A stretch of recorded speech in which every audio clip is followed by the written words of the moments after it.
Le cycle menstruel est un terme utilisé pour décrire des événements qui se produisent tous les mois dans le corps d'une femme en vue de la possibilité d'une grossesse. Chaque mois, un ovule est libéré par un ovaire dans un processus appelé l'ovulation. En même temps, la paroi de l'utérus s'épaissit, prête pour la grossesse. Si la fécondation n'a pas lieu, la muqueuse de l'utérus est excrétée dans les saignements menstruels et le cycle recommence.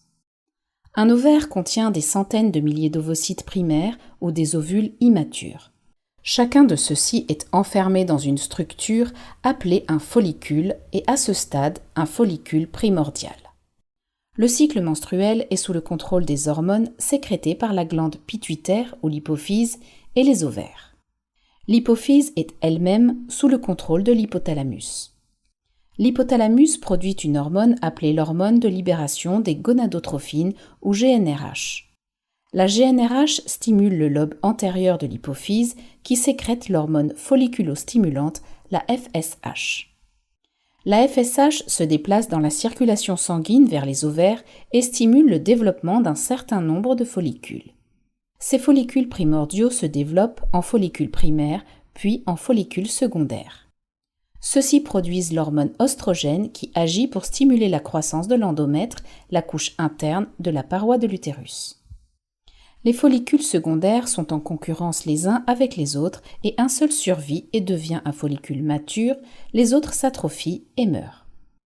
L'augmentation du niveau d'oestrogène agit également sur l'hypothalamus et l'hypophyse antérieure pour augmenter le niveau de la GnRH et induire la production d'une autre hormone, l'hormone lutéinisante, la LH. Le pic de LH entraîne la rupture du follicule et la libération de l'ovule mature par l'ovaire. Ce processus est appelé ovulation.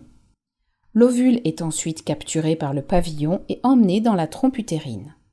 La fécondation par un spermatozoïde, quand elle se produit, se déroule habituellement dans l'ampoule, la section la plus large de la trompe de Fallope. L'ovule fécondé commence immédiatement le processus de développement tout en voyageant vers l'utérus. Au bout de 6 jours, il devient un blastocyste et est implanté dans l'endomètre de l'utérus.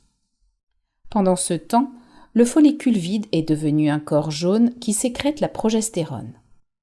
La progestérone permet de renforcer davantage la muqueuse utérine en vue d'accueillir un ovule fécondé. En l'absence de fécondation, le corps jaune s'atrophie et le niveau de progestérone tombe. Cela conduit à l'effondrement de l'endomètre, les règles commencent et le cycle se répète.